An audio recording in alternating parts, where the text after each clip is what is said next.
Once upon a time, in the heart of a bustling city, lived a sophisticated mouse named Mimi. Mimi enjoyed a life filled with luxury and excitement, dining on gourmet cheeses and fine pastries, jumping from one sofa to the other, from shoes to drawers, living a life of luxury and attending grand events in elegant houses. She would always come out to peep whenever she perceives the aroma from the kitchen. She would patiently watch and wait for the human to cook and leave the kitchen so she could have a taste of the sumptuous meal.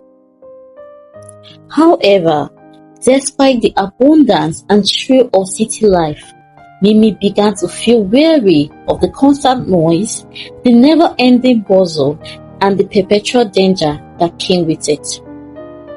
One evening, after narrowly escaping an encounter with the human that owns the house, Mimi found herself thinking about her cousin Mika, who lives a simple and peaceful life in the countryside.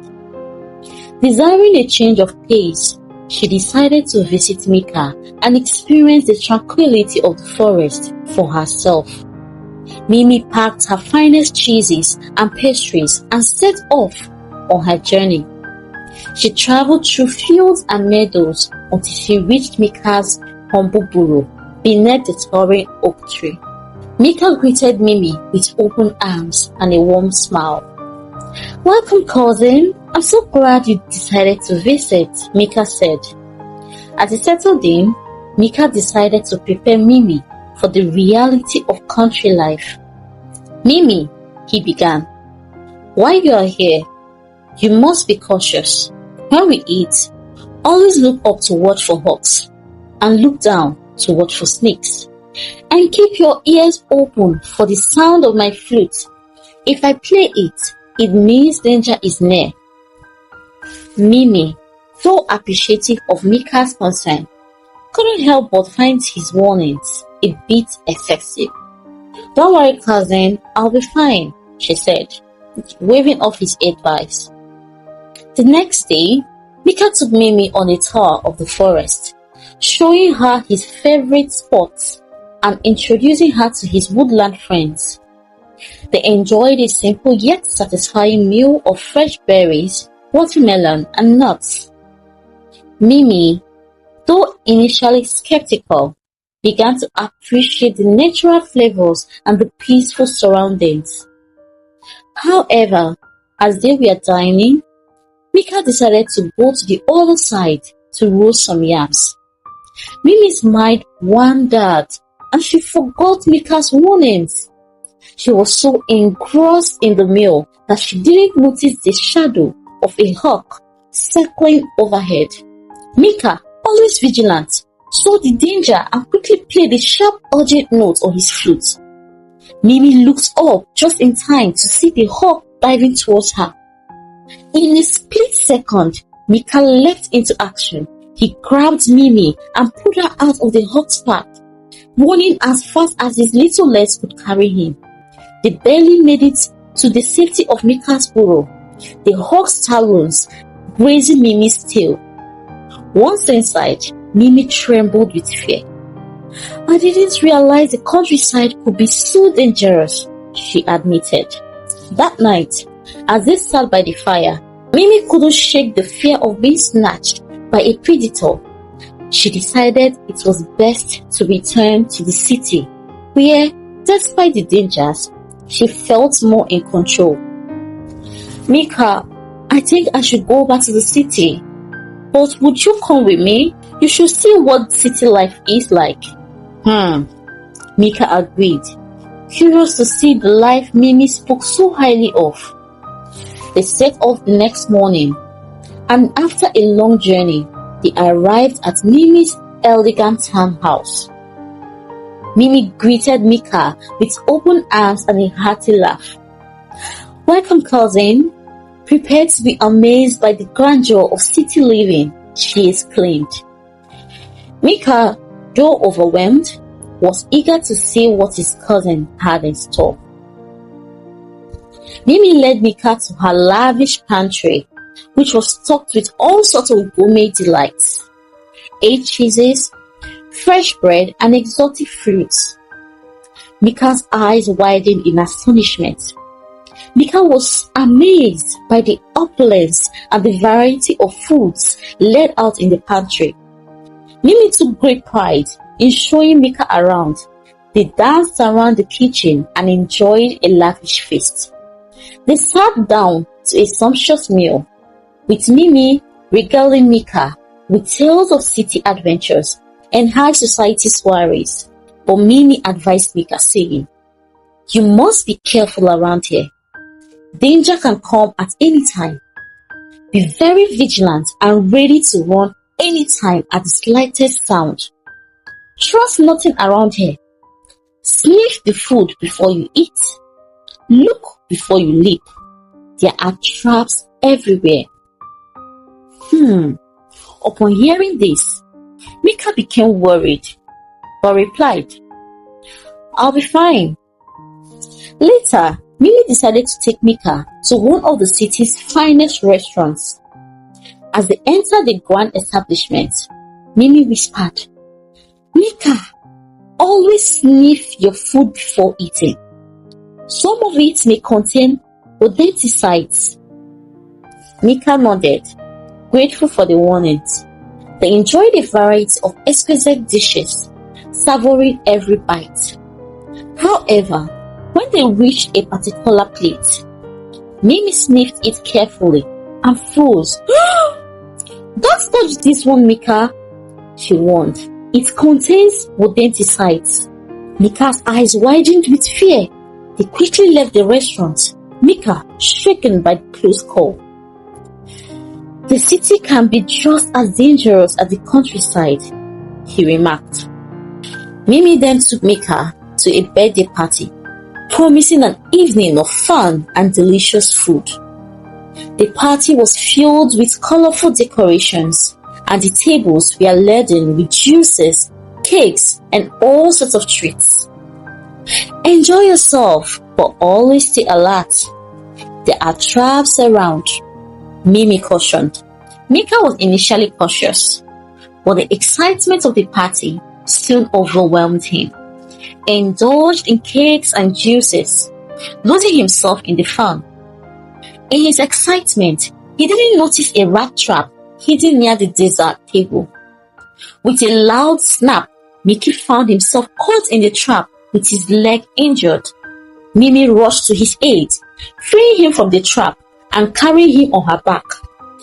They hurried home, where Mimi treated Mika's wounds, gave him pills for his pain, and provided food to help him recover. "I'm so sorry, Mika. I should have been more careful," she said, her eyes filled with concern. Mika winced but managed a weak smile. "It's not your fault, Mimi. We both learned a lot from this." One day, as they were dancing around the kitchen, a human entered. He saw them and took a broom to hit them. "Run!" Mimi shouted. They scampered in a frantic dash, barely escaping the heat from the human. It was really terrifying for Mika, but he endured it. One morning, Mimi heard some noise in the sitting room and decided to peep. He saw the human complaining to her husband about how they've destroyed her kitchen. Mimi quickly returned to the home and told Mika about what she had heard. "It seems these humans want to buy a cat. Please, let's be watchful." Mika nodded in fear. The human decided to buy a big brown cat and dropped her in the kitchen. "Help me catch those mice," he said, and the cat nodded. However, one day, as they dined, Mika couldn't help but feel a sense of unease. The noise of the city was overwhelming, and the constant vigilance required was exhausting. His fears were realized when a large brown cat stealthily entered the kitchen. Mimi, having spotted the cat first, quickly darted into a hidden hole. "Run, Mika!" Mimi shouted. Mika, unfamiliar with the layout, froze in panic. He scampered in frantic dash, barely escaping the clutches of the cat. Seeing Mika's plight, Mimi bravely threw down a rope made of twine. "Climb up quickly," she whispered urgently. Mika scrambled up the rope just as the cat pounced. The both squeezed into the narrow hole, their hearts pounding. Breathless and shaken, Mika turned to Mimi. "Is this worth all the danger and chaos?" he asked. Mimi shrugged nonchalantly. "Well, it's the price we pay for the finer things in life." Mika realized that while the city offered luxuries, it came with constant stress and danger. That night, Mika made up his mind. "Mimi, the city has its charms, but it's not for me. I long for the peace and familiarity of my home in the countryside. I've seen the wonders of the city life, but I miss the peace and simplicity of my home," he said. Mimi nodded understandingly. "I suppose it's not for everyone. We each have our own way of living, and there is no right or wrong choice. I'm glad you visited, Mika. We each belong where we feel safest and happiest." The next morning, Mimi saw Mika off at the edge of the city. They hugged tightly, bidding each other farewell. "Take care, cousin," Mika said, smiling. "And remember, you're always welcome in the countryside."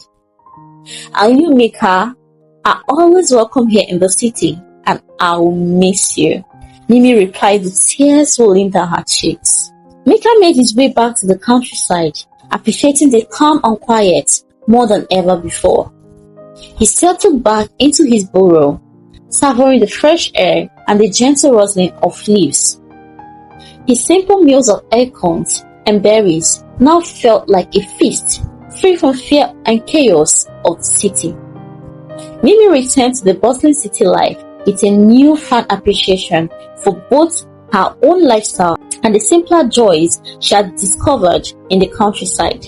She continued to enjoy her urban comforts, but made a conscious effort to incorporate some of the tranquility and mindfulness she had experienced with Mika. She began spending weekends in the parks, seeking moments of quiet reflection amidst the hustle and bustle. Though they lived in different worlds, their bonds remained strong. Though Mika and Mimi remained in touch, exchanging letters about their very different lives, Mika never again felt the urge to trade his peaceful existence for the tumultuous city. He learned that true happiness came not from extravagance, but from the contentment found in one's own chosen way of life. And so, Mika lived happily in his countryside home, forever grateful for the simple serene pleasures that surrounded him. Both minds learned to value and respect each other's way of life. Mika's heart remained in the countryside, while Mimi thrived in the city, but their bond grew stronger as they embraced the beauty in their differences. Moral lesson: sometimes the greatest luxuries are the simple pleasures we often overlook. The end.